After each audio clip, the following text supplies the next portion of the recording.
بسم اللہ الرحمن الرحیم۔ السلام علیکم ورحمۃ اللہ وبرکاتہ۔ بچوں کا جو پروگرام تھا وہ اپنی انتہا کو پہنچا، بڑی خوبصورتی کے ساتھ آپ لوگوں نے بھی سماعت کیا اور بچوں نے جو پیش کیا، ان کی عظمت کو، ان کی معصومیت کو آپ لوگوں نے سراہا اور آپ لوگوں نے جو داد دی اس کے لیے بہت بہت شکریہ۔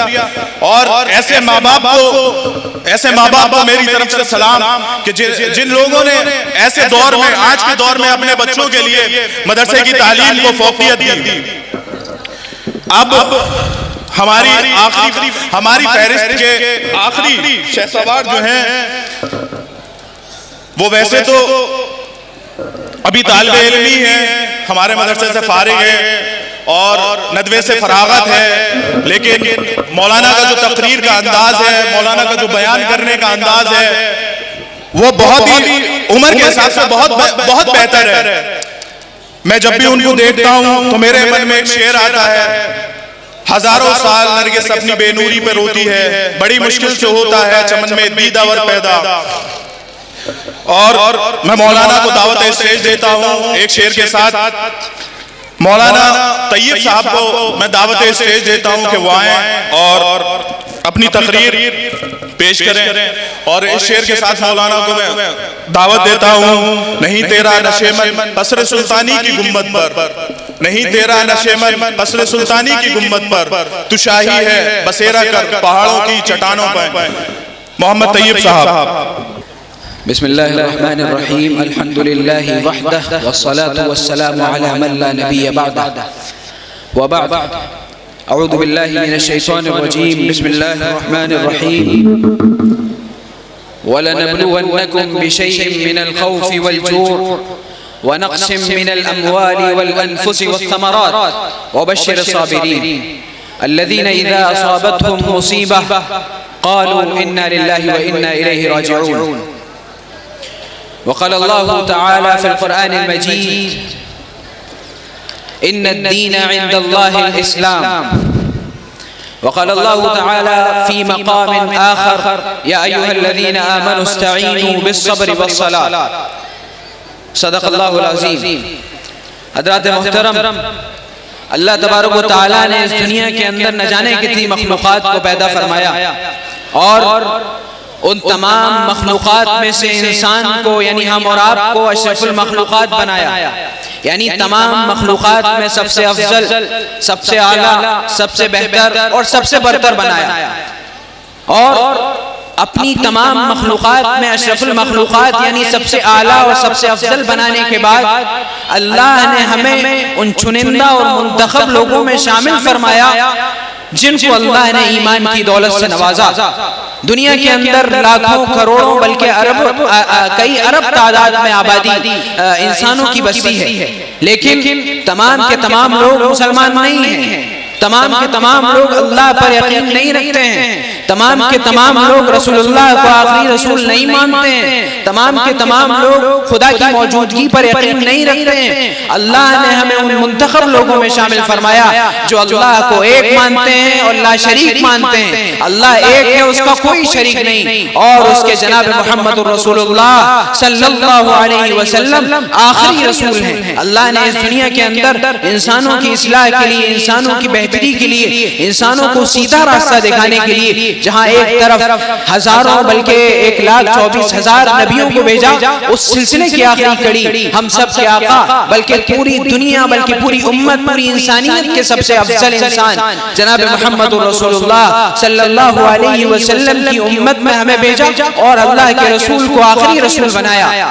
اللہ کے رسول پر اللہ کے رسول پر اور اللہ پر یقین رکھنے والے، اللہ پر توکل کرنے والے ہم چنندہ لوگوں میں سے ہیں۔ یہ اللہ کا بہت بڑا فضل، بہت بڑا احسان ہے۔ یہ یقین جانیے کہ اگر ہمیں یہ ایمان، یہ اسلام اور یہ دینداری وراثت میں نہ ملتی، یعنی باپ دادا اگر ہمارے مسلمان نہ ہوتے، تو کیا ہم اپنے دل سے اپنے آپ سے یہ سوال کریں کہ کیا ہم مسلمان ہوتے؟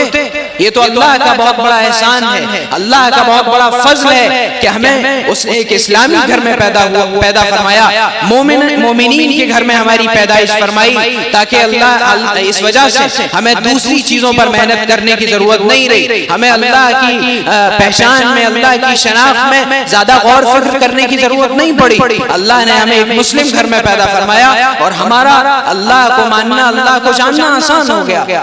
تو اللہ نے ہمیں اپنے ان منتخب لوگوں میں شامل کیا جو اللہ پر یقین رکھتے ہیں، اللہ پر توکل کرتے ہیں اور اللہ کو ایک مانتے ہیں، اس کے ساتھ کسی کو شریک نہیں کرتے، اور رسول اللہ کو، جناب محمد رسول اللہ صلی اللہ علیہ وسلم کو آخری رسول مانتے ہیں۔ اور جب ہم ایمان لے آئے، یہ ایمان ہمیں تاریخ معلوم ہونا چاہیے، ہمیں ہسٹری معلوم ہونا چاہیے کہ یہ ایمان ہم تک کتنی محنتوں کے ساتھ پہنچا ہے، کتنی مشکلات اور کتنے مسائل اور کتنے آلام برداشت کرنے کے بعد ہم تک پہنچا ہے۔ ہم صحابہ اکرام رضوان اللہ تعالی علیہ مجمعین کی تاریخ اٹھا کر دیکھ لیں، آپ کی زندگی اٹھا کر دیکھیں اور خود حضور اکرم صلی اللہ علیہ وسلم کی زندگی کو پڑھیں اور ان کی زندگی کو دیکھیں تو ہمیں معلوم ہوگا کہ وہ شخص جو کائنات کا سب سے افضل ہے، وہ شخص جو اللہ کا سب سے محبوب ہے، اس نے اپنی امت کے لیے، اللہ کے کلمے کو بلند کرنے کے لیے، اللہ کی شریعت کو پہنچانے کے لیے کتنی مشکلات کا سامنا کیا، اپنے علاقے کو چھوڑا، اپنے وطن کو چھوڑا جس سے بہت زیادہ وہ محبت کرتے تھے، اور دوسری بستی میں جب دعوت دینے کے لیے گئے تو وہاں پر اللہ کے رسول پر پتھروں کی بارش ہوئی، آپ کے راستے میں کانٹے بچھائے گئے۔ تو کائنات کا سب سے افضل انسان ہماری وجہ سے، ہم سب کی وجہ سے، ہم سب کو اللہ کی پہچان کرانے کی وجہ سے اتنی مشکلات کا سامنا کرتا ہے، اتنی پریشانیوں کا سامنا کرتا ہے۔ لیکن آج ہم اپنے آپ سے یہ سوال کریں کہ صرف جناب محمد رسول اللہ صلی اللہ علیہ وسلم نے مشکلات کا سامنا نہیں فرمایا، بلکہ ان کے صحابہ جو انہوں نے ٹیم تیار کی، اپنے صحابہ کی، اپنے قریبی لوگوں کی، جنہوں نے اللہ کے رسول کی رحلت کے بعد، اللہ کے رسول کے اس دنیا سے چلے جانے کے بعد دور دراز علاقوں کا سفر کیا، اپنے علاقوں کو چھوڑا، اپنی جائیداد کو چھوڑا، اپنی زمینوں کو چھوڑا، اور انہوں نے اپنی زندگی کا مقصد بنایا، جس کو شاعر کہتا ہے میری زندگی کا مقصد تیرے دین کی سرفرازی، میرے زندگی کا مقصد تیرے دین کی سرفرازی، میں اسی لیے مسلمان، میں اسی لیے نمازی۔ تو ہماری زندگی کا مقصد، ہم اپنے آپ سے سوال کریں کہ ہماری زندگی کا مقصد اسلام ہے کہ ہماری زندگی کا مقصد اللہ کے کلمے کو بلند کرنا ہے، اللہ کے دین کی اطاعت کرنا ہے، اللہ کے رسول کے طریقے پر چلنا ہے؟ اگر ہم اپنے آپ سے یہ سوال کریں اور اگر ہمارا دل یہ کہتا ہے کہ ہمارا یقیناً اللہ کی زندگی پر چلنے کا پختہ ارادہ ہے، تو یقین جانیے کہ ہم کسی درجے میں مومن ہیں۔ ورنہ اگر ہمارے دل سے یہ صدا نہیں آتی لوٹ کر کہ ہاں ہم اس معنی میں مسلمان نہیں ہیں جس کو اللہ کے رسول نے طلب فرمایا امت سے، بلکہ اللہ نے جو مطالبہ کیا مومنین سے، اللہ کے رسول نے فرمایا لا یؤمن احدکم حتی اکون احب الیہ من والدہ وولدہ والناس اجمعین۔ تم میں سے کوئی شخص کامل ایمان والا نہیں ہو سکتا، اس کا ایمان مکمل نہیں ہو سکتا۔ ہو سکتا ہے وہ اپنے آپ میں دعویٰ کرے، ہو سکتا ہے وہ خود کو مسلمان کہے، لیکن حقیقت یہ ہے کہ اس کا ایمانی دعویٰ، اس کے ایمان کے مکمل ہونے کا دعویٰ اس وقت تک معتبر نہیں سمجھا جائے گا جب تک اس کے نزدیک حضور اکرم صلی اللہ علیہ وسلم کی شخصیت، حضور اکرم صلی اللہ علیہ وسلم کی ذات سب سے مقدس، سب سے محترم اور سب سے بابرکت نہ ہو۔ ہم اس حدیث کو سننے کے بعد کہ یعنی ہم سب کی سب سے زیادہ محبت جو ہونا چاہیے وہ اللہ کے رسول سے ہونا چاہیے، ہم سب یہ دعویٰ کر سکتے ہیں کہ ہاں ہم اپنی جان سے زیادہ اور اپنے آپ سے زیادہ اللہ کے رسول سے محبت کرتے ہیں، لیکن نہیں، محبت کا تقاضا صرف زبان سے ادا نہیں ہو سکتا۔ محبت کا تقاضا یہ ہے کہ ہم اللہ کے رسول کے طریقے پر کتنا چلتے ہیں، اللہ کے رسول کے احکامات پر کتنا عمل کرتے ہیں، اللہ کے رسول کی طریقے کو کتنا فالو کرتے ہیں، یہ ہماری محبت کا تقاضے کا اسکیل ہے، پیمانہ ہے۔ تو ہمیں اپنے آپ زبان سے کہنے پر اعتبار نہیں کرنا چاہیے، بلکہ ہماری جو اعمال ہیں، ہمارے جو ظاہری کام ہیں، ہمارے روزمرہ کی جو زندگی ہے، وہ ہمارے اس دعوے کو جانچے گی، اس دعوے کو پرکھے گی کہ ہم کتنے ایمان رکھتے ہیں، کتنے ایمان والے ہیں۔ تو ہمیں اپنے دعوے میں سچا ہونا چاہیے، اور حضور اکرم صلی اللہ علیہ وسلم سے سب سے زیادہ محبت، جن کے بارے میں قرآن میں اللہ تبارک و تعالیٰ فرماتے ہیں لقد کان لکم فی رسول اللہ اسوۃ حسنہ، اگر تم دنیا کے کسی شخص کو نمونہ بناؤ تو سن لو کہ اللہ کے رسول کی زندگی تمہارے لیے بہترین نمونہ موجود ہے. صرف نمونہ نہیں بلکہ بہترین نمونہ موجود ہے. تو ہم سب کو چاہیے کہ اپنی زندگی کو، اپنے روزمرہ کے کام کو، اپنے روزمرہ کی اعمال کو اللہ کے رسول کی زندگی سے ملانے کی کوشش کریں. اور جب ہم نے، اللہ نے ہمیں اپنے چنندہ بندوں میں انتخاب فرمایا، حضور کی امت میں شامل فرمایا، تو یقین جانیے کہ جتنا بڑا ہمارا مرتبہ ہے اتنے ہی زیادہ ہمارے چیلنجز ہیں، ہمارے سامنے مقابلے ہیں اتنے ہی زیادہ. آج ہم دنیاوی حالات پہ غور کریں کہ ایمان والا ہونا کتنا مشکل سے مشکل تر ہوتا گیا ہے. اللہ نے خود قرآن مجید میں ارشاد فرمایا وَلَنَبْلُوَنَّكُمْ بِشَيْءٍ مِّنَ الْخَوْفِ وَالْجُوعِ وَنَقْصٍ مِّنَ الْأَمْوَالِ وَالْأَنفُسِ وَالثَّمَرَاتِ وَبَشِّرِ الصَّابِرِينَ. اللہ نے فرمایا ہم تمہیں آزمائیں گے، اور یہ نہیں فرمایا کہ آزمائیں گے بلکہ ضرور آزمائیں گے. وَلَنَبْلُوَنَّكُمْ بِشَيْءٍ مِّنَ الْخَوْفِ، کبھی ایسے حالات سے آزمائیں گے جب خوف کا ماحول ہوگا.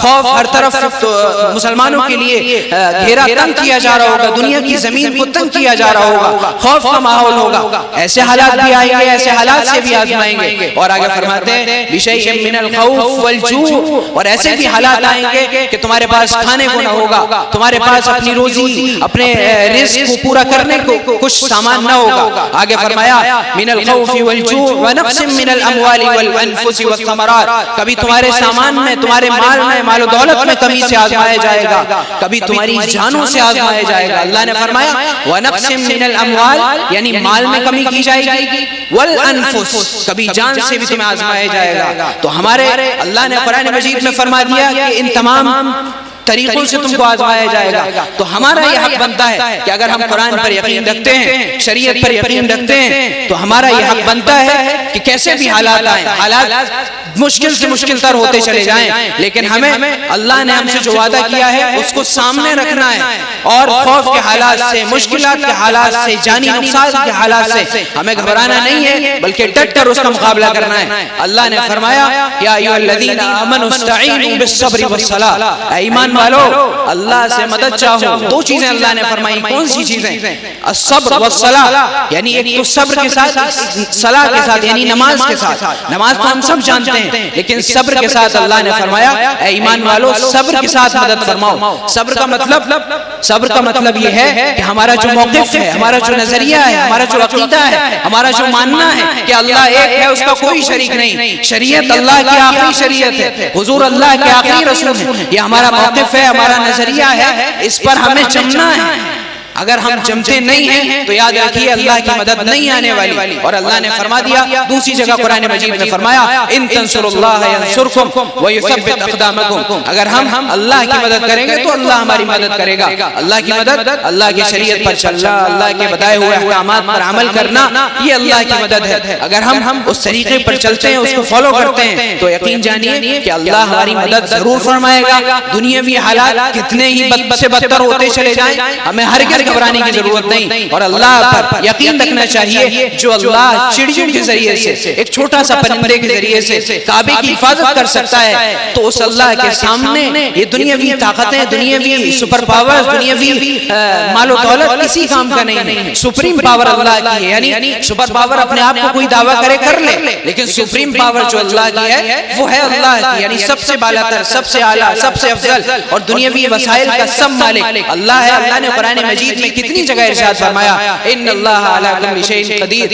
اور کتنی جگہ اللہ نے اپنی طاقت کا اظہار فرمایا کہ جب بہت ساری جگہ اللہ نے فرمایا کہ دنیاوی طاقتیں الملک یومئذ للہ، یعنی قیامت کے دن جب اعلان ہوگا کہ ملکیت کس کی ہے، بادشاہت کس کی ہے، تو اللہ کہے گا الملک یومئذ للہ، بادشاہت اللہ کی ہے. تو ہمیں اللہ پر یقین رکھنا ہے، شریعت پر چلنا ہے، اللہ پر توکل کرنا ہے مضبوطی کے ساتھ. ہم نے ایمان کو اپنا لیا، اللہ نے ہمیں ایمان سے نوازا، اب ہماری ذمہ داری یہ بنتی ہے کہ ہم اپنے ایمان کی حفاظت کریں. اللہ تعالی ہم سب کو اپنے ایمان کی حفاظت کرنے کی توفیق نصیب فرمائے، شریعت پر چلنے کی توفیق نصیب فرمائے. وآخر دعوانا ان الحمد للہ رب العالمین.